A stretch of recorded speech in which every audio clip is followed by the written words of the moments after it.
Ever wonder if someone from the past could glimpse our world today, what would they think? Well, it turns out some people did. They didn't just glimpse it, they predicted it with shocking accuracy. Forget crystal balls and psychic readings.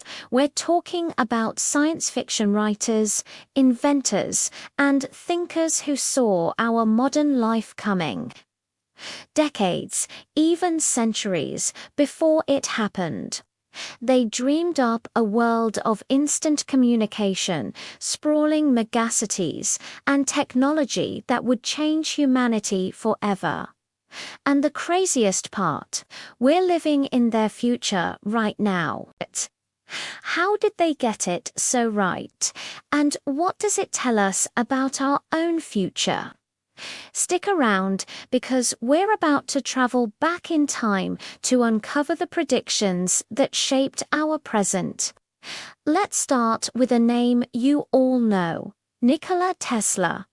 Way back in 1926, he told a magazine, "When wireless is perfectly applied, the whole Earth will be converted into a huge brain. We shall be able to communicate with one another instantly, irrespective of distance." Not only this, but through television and telephony, we shall see and hear one another as perfectly as though we were face to face. And the instruments through which we do this will be amazingly simple. A man will be able to carry one in his vest pocket. Sound familiar?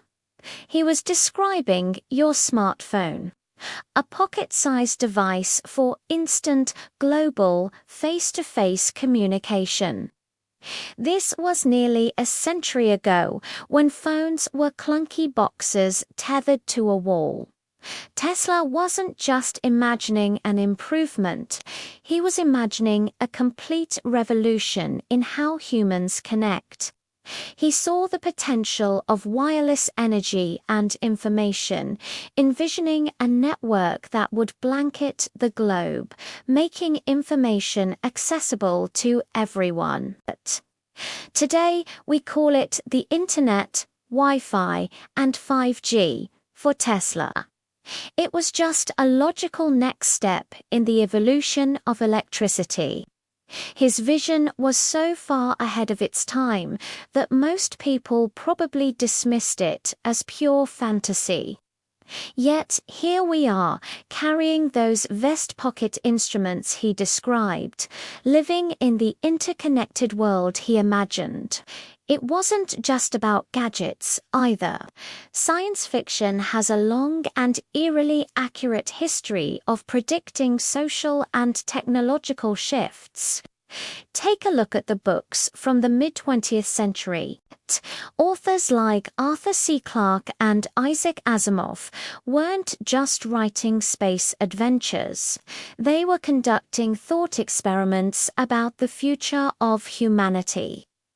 Clarke, in a 1964 BBC interview, described a future where people could work, learn, and conduct their business from anywhere on the planet using a personal console connected to a global network. He talked about telecommuting and online banking with such clarity you'd think he'd just logged off his own Zoom call. He predicted that the need for cities as central hubs of work might diminish. As people could live in remote places like Fiji or Bali and still remain fully connected to their jobs and the global economy. This was 50 years before remote work became a mainstream reality for millions. Then there's the concept of the cashless society. For decades, sci-fi stories have featured characters paying for things with a simple tap of a card, a scan of their hand, or a digital transfer. In Edward Bellamy's 1888 novel, Looking backward, he described a utopian future where citizens use a card-based system to draw from a central credit source, eliminating physical money entirely. At the time, this must have seemed utterly alien. But think about your own wallet. How much cash do you carry versus credit cards, debit cards, or your phone's digital wallet? We use Apple Pay, Google Pay, and contactless cards every single day without a second thought. We're not just moving towards a cashless society. In many ways, we're already there. These authors saw that as technology advanced, the physical representation of value coins and paper money would become obsolete, replaced by more efficient, secure, and convenient digital data. And what about the very cities we live in? The idea of the megacity, a sprawling urban area with a population of over 10 million people, was once the stuff of futuristic nightmares often depicted in films like Blade Runner. But in 1910, H.G. Wells wrote The Sleeper Awakes, which described gigantic multi-layered cities under glass domes. While we might not have the glass domes just yet, the scale of his vision is now our reality. Today, there are over 30 megacities worldwide, from Tokyo to Delhi, Shanghai to Sao Paulo.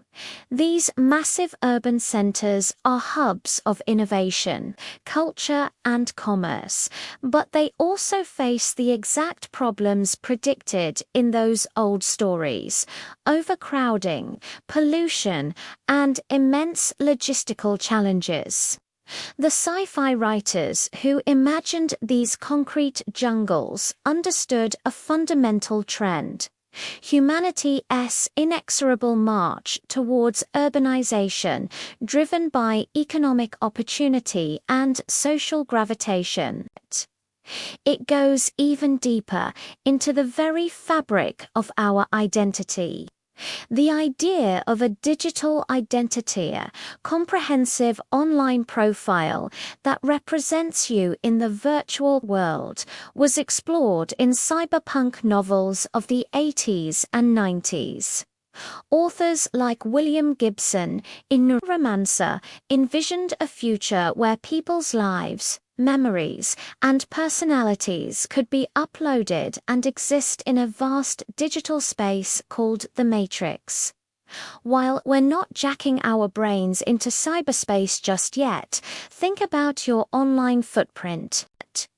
Your social media profiles, your browsing history, your online shopping habits, your professional network on LinkedIn. All of this data combines to create a detailed digital doppelganger. This digital identity is used by algorithms to predict your behavior, recommend products, and even influence your opinions. The line between our physical selves and our digital selves is blurring more every day, just as those cyberpunk authors warned, or perhaps promised. So, how did they do it? Were these people prophets? Time travelers? Not exactly. The secret to their incredible foresight wasn't magic. It was a combination of deep observation, logical extrapolation, and a boundless imagination. They weren't just guessing randomly. They were looking at the trajectory of technology and society in their own time and asking, what's next? They saw the first telegraphs and imagined instant global communication. They saw the first assembly lines and envisioned a world run by automation. They saw the beginnings of banking and credit and pictured a future without physical cash. They looked at the core drivers of human behavior: our need to connect, our desire for convenience, our tendency to gather in communities, and they projected those drivers onto a future canvas painted with more advanced technology. Essentially, they understood that the future isn't created in a vacuum. It's built piece by piece on the foundations of the present. They recognized that a new invention isn't just a new object. It's a seed that can grow and radically reshape society in ways the inventor might not even have intended. The automobile wasn't just a faster horse. It led to suburbs, highways, a global oil economy, and a complete restructuring of our cities and lifestyles. Tesla, Clark, and others were experts at seeing the forest for the trees. They could look at a single technological tree, like wireless transmission, and visualize the entire forest of social change it would eventually create. This brings us to a crucial point. If they could see our present so clearly from the distant past, what does that mean for our future? The wild, seemingly impossible ideas of today are the building blocks of tomorrow's reality. Think about the concepts that sound like science fiction right now: artificial general intelligence, human-computer brain interfaces, colonization of Mars, or even laboratory-grown food becoming the norm. Based on the track record of past predictions, it's not a matter of asterisk if asterisk these things will happen, but asterisk when asterisk and asterisk how asterisk the challenges and ethical dilemmas we'll face with AI were explored by Asimov in his I, Robot stories 70 years ago. The social implications of extending human life or colonizing other planets have been staples of science fiction for a century. These stories aren't just entertainment. They are practice runs for the future. They allow us to explore the potential consequences of our innovations in a safe, fictional space before we have to face them in the real world.